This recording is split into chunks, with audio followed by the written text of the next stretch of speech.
The first time I ate someone's grief, it was an accident. My aunt had just died and my cousin couldn't stop crying at the funeral. She clutched her mother's wedding ring so tight her knuckles grew white. When she hugged me, she pressed the ring into my palm. "I can't look at it anymore," she said. "Just take it away." I slipped it into my pocket and something strange happened on the drive home. A warm sensation spread through my gut, like I'd swallowed a shot of good whiskey. By the time I parked in my driveway, I felt freaking amazing, light, almost euphoric. Meanwhile, my cousin called to thank me. She'd finally slept through the night. "It's like a weight lifted," she said. I didn't make the connection until 2 weeks later. I was stress eating a gas station cherry cupcake, the kind with that nuclear red icing that stains everything it touches. The ring remained in my pocket, and when I pulled it out to look at it, some of that sticky icing smeared across the metal. Without thinking, I licked it clean, and when the ring touched my tongue, it dissolved, melting like cotton candy, while that same warmth flooded my system, only stronger this time. Much stronger. That's when I understood what had happened. Somehow I ate her grief. 5 years passed and I turned it into a business. Not officially, of course. You can't exactly put "grief eater" on a business card. But word spread among the desperate. The process was simple. Bring me something that connects you to your dead loved one. Something that holds your pain. I consume it and your grief disappears. I charged based on the intensity, 1,000 for a parent, 500 for a sibling, 250 for a grandparent. Pets were a flat 100. The pricing wasn't based on science, but on how much the grief would screw me up afterwards. But I didn't tell my clients what happened to their grief afterward. It didn't disappear. It lived inside me. I'd consumed the emotional trauma of 78 dead loved ones, and each one had left something behind. A whisper, an itch, a memory that wasn't mine. I called them the chorus. Most days I could handle them. They were just background noise, the mental equivalent of a TV left on in another room. But lately they'd been getting louder. More demanding. The whispers had become conversations. Conversations had escalated into arguments. Pleas had replaced the arguments. "Let us out. Let us see them. We miss them." I ignored them and kept eating. The warmth that followed consuming grief had become addictive, better than any drug I'd tried. And I'd tried plenty. The business was just an excuse to keep feeling that rush. Ever since I was a kid, I'd had the same recurring nightmare, being trapped inside my body, conscious but unable to move or speak, while something else controlled me from within. I'd wake up screaming, drenched in sweat, grateful to be back in control. As I got older, the nightmares became less frequent but more intense. The idea of being reduced to a passenger in my own flesh terrified me more than death itself. I'd rather cease to exist than exist as a prisoner inside my body. I never connected these nightmares to my new profession. Never saw the warning signs. Until it was too late. On a rainy Tuesday, a woman brought me her brother's baseball cap. He'd killed himself 3 months ago and she hadn't slept well since. She passed me the cap with trembling hands. "Will it hurt?" she asked, her fingers still gripping the frayed edge. "Not you," I said. When she left, I locked the door and stuffed the cap into my mouth. The fabric dissolved against my tongue, releasing a bitter wave of sorrow that made my eyes water. I chewed faster. The sooner I got it down, the sooner the pain transformed into that familiar warmth. Except this time, something different happened. As the last threads disappeared down my throat, I heard a man's voice, clear as day, say, "Finally." And then my hands weren't my hands anymore. I tried to move them, but they stayed flat on the desk. I tried to stand, but my legs ignored me. My breathing sped up, but I wasn't the one speeding it up. "You've been so selfish," the voice said. "Keeping us all in here. Not letting us reach them." I tried to respond, but my mouth wouldn't open. Panic crawled up my spine as I realized what was happening. I was still here, still conscious, but I wasn't in control anymore. I was a passenger in my own body. My lifelong nightmare was unfolding in real time. The terror I'd woken from 100 times was now my waking reality. "It's our turn now," another voice in my head said. A woman's voice, elderly, unfamiliar. "You've kept us quiet long enough." The next few hours were a blur of psychological torture. My body moved without my permission. My hands opened drawers, searched through files, and found my client list. My mouth formed words that weren't mine, practicing different voices, different cadences. The chorus was figuring out how to drive.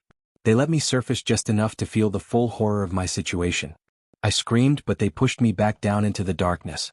The claustrophobia of being caged inside my skull was worse than any physical pain I'd ever experienced, like being buried alive but still able to watch the world through a window. By nightfall they had a plan. I woke up on my kitchen floor surrounded by shattered glass. The clock said 3:47 a.m. I'd lost 9 hours. My phone showed 17 missed calls from unknown numbers. There was blood under my fingernails and my mouth tasted like copper and salt. When I tried to stand, the world tilted sideways. "What the hell?" I said, but the words felt wrong in my mouth, like my tongue had forgotten how to shape them. "We've been waiting for this," a voice that wasn't mine said. It was coming from inside my head, but it wasn't a thought. It was someone else. Someone new. For someone who could hold enough of us. I stumbled to the bathroom and flipped on the light. In the mirror, my face looked wrong. My expressions weren't mine. My eyes focused and unfocused as if someone else was controlling them. "No," I said. "This isn't happening." "Oh, but it is," the voice replied. "You've been so generous making space for us. And now we're going to return the favor." My hand rose to my face, but I wasn't the one moving it. I tried to scream, but my lips stayed sealed. My worst nightmare had always been this: losing control. Being trapped inside while someone else drove. And now it was happening. This wasn't a metaphor or an exaggeration. This was the literal manifestation of the terror that had haunted my sleep since childhood, come to life in the waking world. "Don't fight it," whispered another voice, a woman's this time. "You'll just make it worse." And suddenly the chorus wasn't background noise anymore. They were front and center, rising like a flood, and I was drowning in them. They took my body out for a test drive, and I remained conscious for every terrible moment of it. I saw everything through my eyes, but I was just a passenger now. They used my voice to talk to each other, arguing over who got control next. "The brother should go first," said my mouth in a voice that wasn't mine. "He's the newest. He hasn't seen his sister yet." My head nodded without my permission. 15 minutes each," said another voice using my vocal cords. "Until we figure out a better system." They were dividing me up like I was a timeshare property. And there was nothing I could do but watch. The suffocating horror of being reduced to an observer in your own life is impossible to describe to someone who hasn't experienced it. My body drove to the woman's house, the one who brought me her brother's cap yesterday. The chorus knew where she lived because her brother knew. They rang the doorbell. When she answered, her face transformed from confusion to terror. "Tommy?" she said. "Hey sis," my mouth said in her brother's voice. "I'm back." She backed away, shaking her head. "No. You're that person, the one who took the cap. What are you doing?" "It's complicated," my mouth said. "But I needed to see you. To tell you it wasn't your fault. They were using me like a puppet and I couldn't even scream. Every childhood fear of possession, every adult anxiety about losing autonomy, it was all playing out in high definition. This wasn't just a nightmare, it was the nightmare that defined me." The woman was crying now. "This isn't funny. You need to leave. Remember that summer at Lake Michigan? When I pushed you off the dock and you lost your new sunglasses? I said a fish took them." Her face went pale. "Nobody knew about that." "I did. I do." My hand reached out to touch her face. "I need you to do something for me now." "What?" she whispered. "I need you to give him something else. Something with more grief in it. My journal. It's under the mattress." "No." I screamed inside my mind. "Don't listen to him."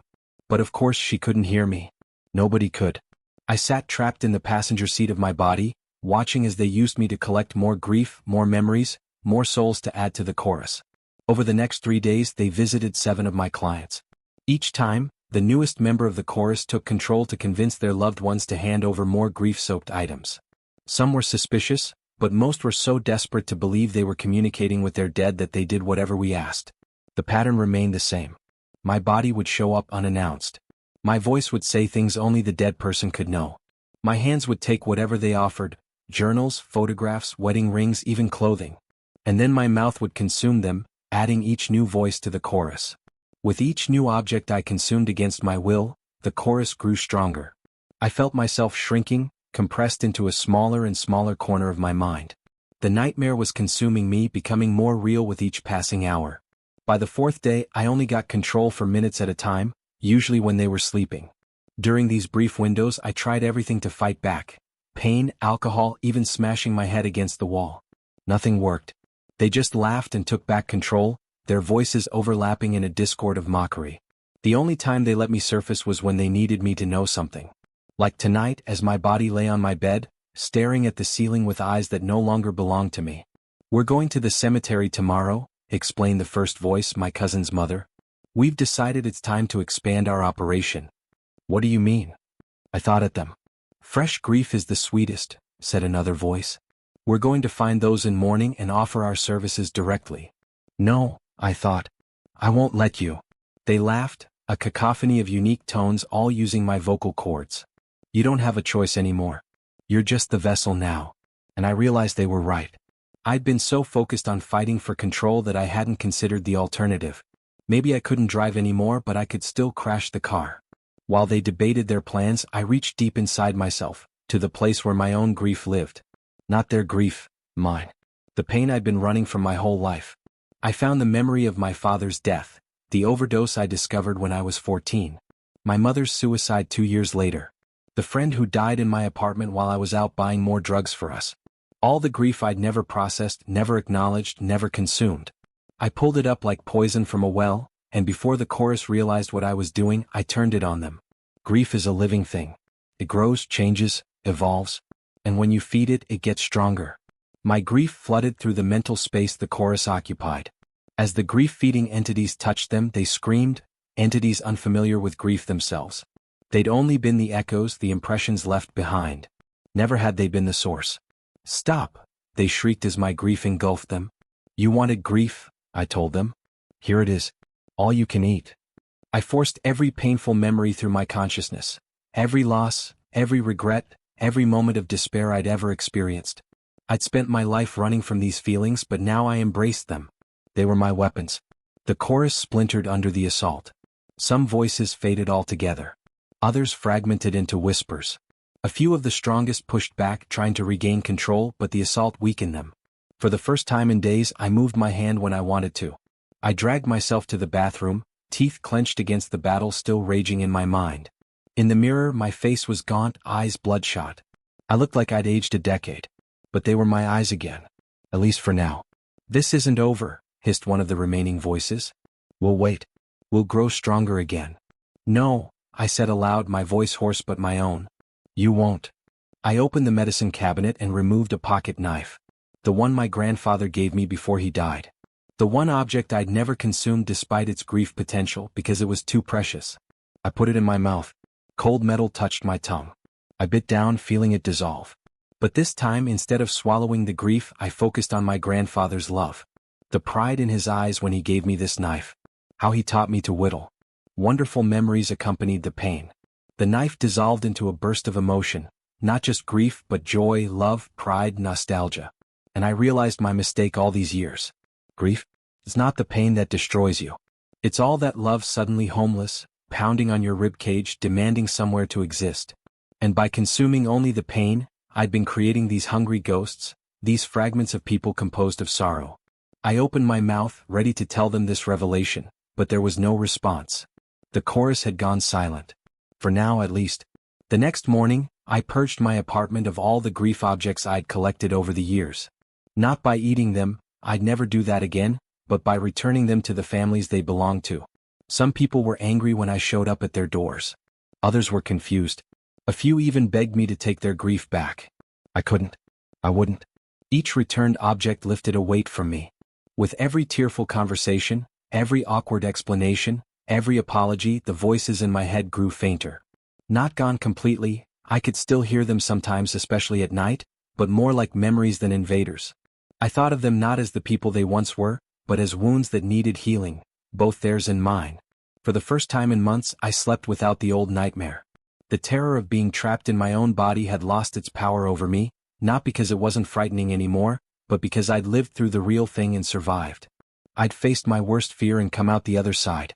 I stopped taking clients, moved to a different neighborhood and changed my phone number. But people still found me, desperate for relief from their pain. Instead of eating their grief, I listened to their stories. Sometimes that was enough. Sometimes it wasn't. But it was honest work, at least. A week after my liberation, a man brought me his daughter's teddy bear. Cancer. She was 7. Can you take it away? He asked, tears streaming down his face. I can't live with this pain.